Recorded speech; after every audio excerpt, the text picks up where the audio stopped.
कौमें ज़वाल पज़ीर क्यों होती हैं? सिर्फ इसलिए कि जब उनमें ज़हनी, फ़िक्री, समाजी, सक़ाफ़ती और अस्करी कमज़ोरी पैदा हो जाती है, दुश्मन को इन उमूर में अपने से आला व अरफ़ा समझने लगती है, अपने को कमतर व हक़ीर और पसमानदा ख़याल करती है, दुश्मन से मरूब हो जाती है, तो इन कौमों के हौसले, बहादुरी, बुलंद ख़याली, हैबत व जबरूत का ख़ात्मा हो जाता है। और दुश्मनों से मरूब होना ही कौमों के ज़वाल और बर्बादी का सबब है, जो कि कौम के आउट खड़े होने और मुकाबला करने में रुकावट होता है, क्योंकि कौम तो पहले ही दुश्मन के रोब व दबदबे में आ चुकी होती है।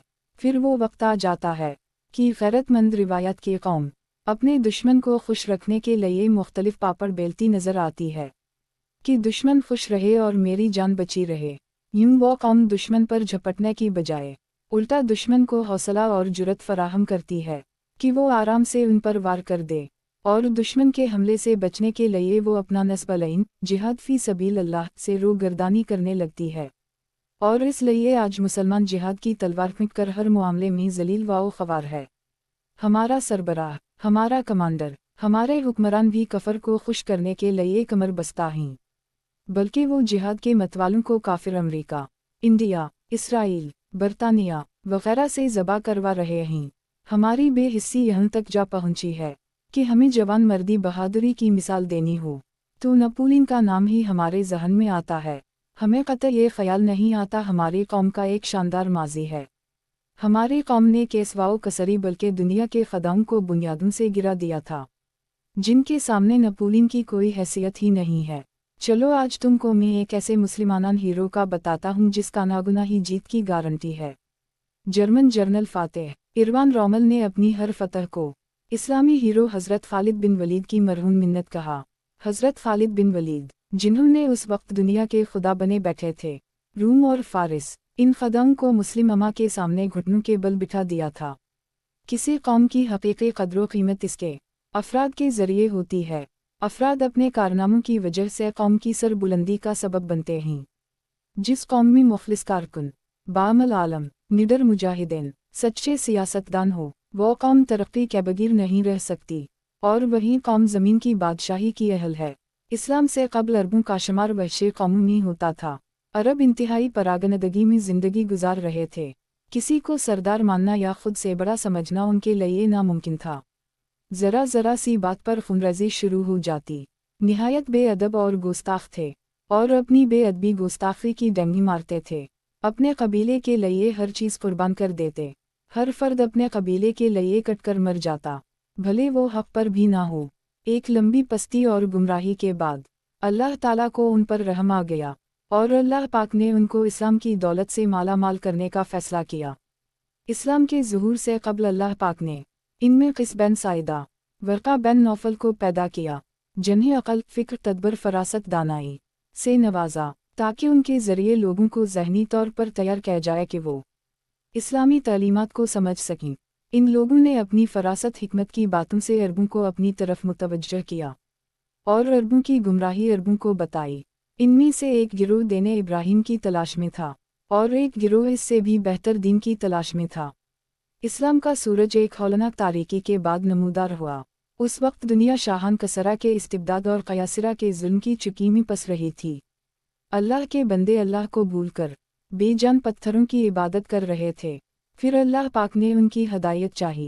गुमराही में भटकते लोगों को राह हिदायत पर लाने का फ़ैसला किया, और अल्लाह पाक ने उनकी रहनुमाई के लिए हज़रत मोहम्मद सल्लल्लाहु अलैहि वसल्लम को इस भटकी हुई दुनिया की इस्लाह के लिए भेजा, जिन्होंने बताया इबादत के लायक सिर्फ अल्लाह अज़्ज़वजल की ज़ात है और कोई नहीं, कोई भी नहीं।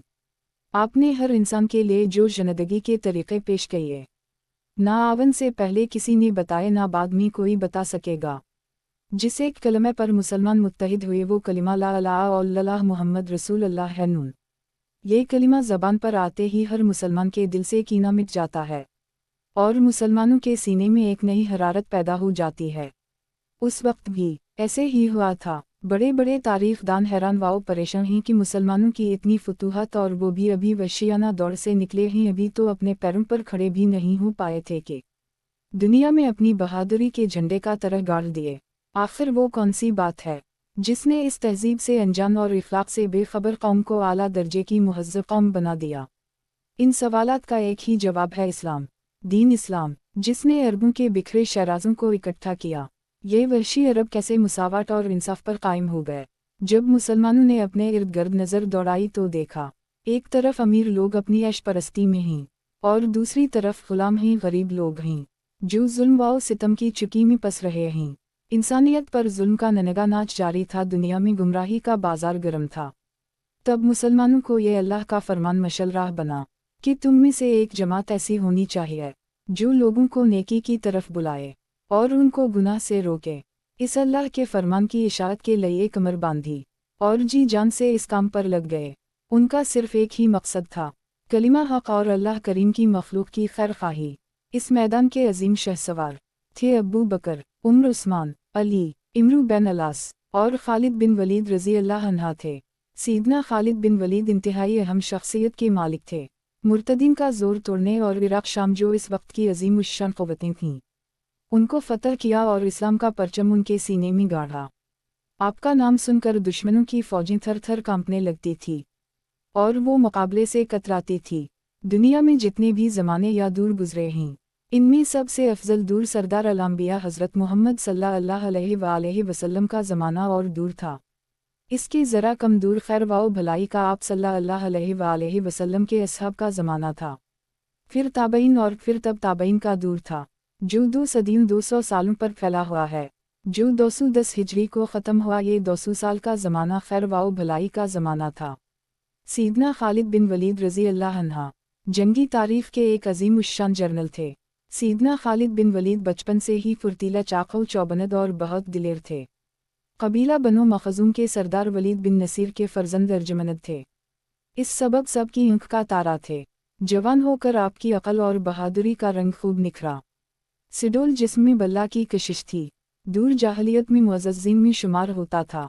बदर से लेकर हदीबिया तक कुरैश के लश्कर की कमान खालिद बिन वलीद के सुपरद थी। इसके बाद आपका सीना इस्लाम से मुनव्वर हुआ। खालिद बिन वलीद के इस्लाम कबूल करने का वाक़या भी दिलचस्प है। तबक़ात इब्न साद में हारिस बिन हश्शम के हवाले से नक़ल है कि इस्लाम कबूल करने से पहले में रसूल अल्लाह सल्लल्लाहु अलैहि वसल्लम के मुकाबले में आता था, लेकिन हर मर्तबा सुरूर कायनात हज़रत मोहम्मद सल्लल्लाहु अलैहि वसल्लम का रोब दबदबा मेरे दिल पर तारी हो जाता, यहाँ तक कि इस्लाम की मोहब्बत अल्लाह ने मेरे दिल में पैदा कर दी।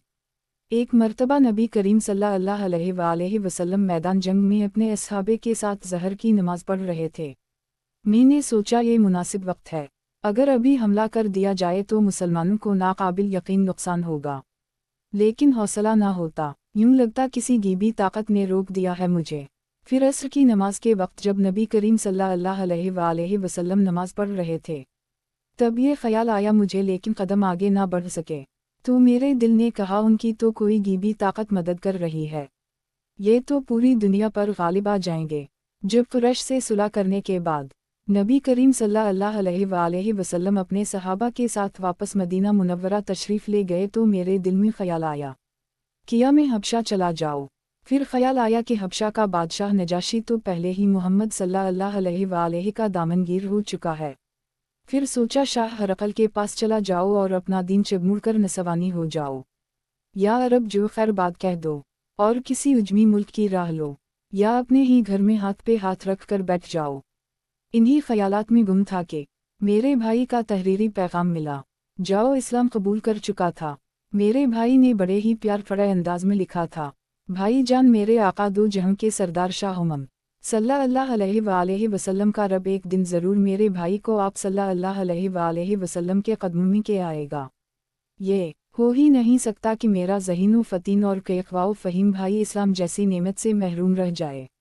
इस पैगाम से मेरे दिल में इस्लाम कबूल करने की रग़बत पैदा हुई और इस एहसास से मुझे दिली सुकून हासिल हुआ कि रसूल अक़दस सल्लल्लाहु अलैहि वसल्लम ने मुझे याद किया। मेरे तो बख़त ही जाग गए हैं। उसी रात गहरी नींद में सोया था, मुझे एक ख्वाब आया कि मैं एक तारीक वाओ तंग जगह बेआब वाओ गया जगह से सरसब्ज़ वाओ शादाब खले मैदान की तरफ जा रहा हूँ। आँख खली तो मेरे दिल में एक खुशबूरी एहसास पैदा हुआ और मदीना जाने का पुख्ता इरादा कर लिया। मेरे दिल में ख्याल आया, काश कोई मेरे साथ मदीना चले। मीर ने उस्मान बिन तलहा से अपने इरादे का इजहार किया तो वो बखुशी मेरे साथ रवानगी के लिए तैयार हो गए। हम दोनों दीदार मुस्तफ़ी सल्लल्लाहु अलैहि वसल्लम का ख्याल दिल में लिए मदीना जा रहे थे कि एक तरफ से इमरू बिन अलास हमारी तरफ आ रहे थे। मीर ने उनको खुश आमदीद कहा। इमरू ने पूछा किधर जा रहे हो? मीर ने कहा इस्लाम कबूल करने मदीना जा रहा हूँ। मीर ने पूछा आ कि कहूँ जा रहे हो? इन्होंने कहा यही लगन मुझको भी लगी है, मैं भी मदीना ही जा रहा हूँ। यूं हम तीनों खुशी खुशी मदीना की तरफ चले जा रहे थे। यकम सफ़र 8 हिजरी को मदीना पहुँचे, बारगाह अक़दस में हाजिर हुए। मीर ने बड़े अदब से सरदार अल-अंबिया हज़रत मोहम्मद सल्लल्लाहु अलैहि वसल्लम को सलाम अर्ज़ किया तो सरदार अल-अंबिया हज़रत मोहम्मद सल्लल्लाहु अलैहि वसल्लम मुस्कुरा कर सलाम का जवाब दिया। मीर ने कलिमा तैबा पढ़कर दायरा इस्लाम में दाखिल होने का ऐलान कर दिया तो रसूल अल्लाह सल्लल्लाहु अलैहि वसल्लम इरशाद फरमाया, खालिद तुम्हारी अक़ल दानिश फ़हम व फ़रासत की बुनियाद पर मुझे उम्मीद थी कि तुम एक ना एक दिन ज़रूर इस्लाम कबूल करोगे। तो खालिद बिन वलीद ने अर्ज़ की, या रसूल अल्लाह मेरे लिए दुआ करें कि अल्लाह ताला मुझे मुआफ़ करे जो मैं बज़ोर तलवार लोगों को राह रास्त से रोकता रहा और बज़ोर बाजू मुसलमानों को तरह तरह की तकलीफ़ें देता रहा। सरदारों के सरदार हज़रत मोहम्मद सल्लल्लाहु अलैहि वसल्लम खालिद की परेशानी देखते हुए निहायत ही शफ़क़त भरे अंदाज में फ़रमाया, खालिद घबराओ नहीं, इस्लाम कबूल करने से दूर जाहलियत के सब गुनाह खुद ख़त्म हो जाते हैं। खालिद बिन वलीद ने फिर भी इल्तिजा की कि आप मेरे लिए दुआ फरमा दीजिए बारगाह इलाही में। सुल्तान कायनात खालिद बिन वलीद के लिए दुआ फरमाई। इसके बाद इमरू बिन अलास और उस्मान बिन तलहा आगे बढ़े और इस्लाम कबूल किया।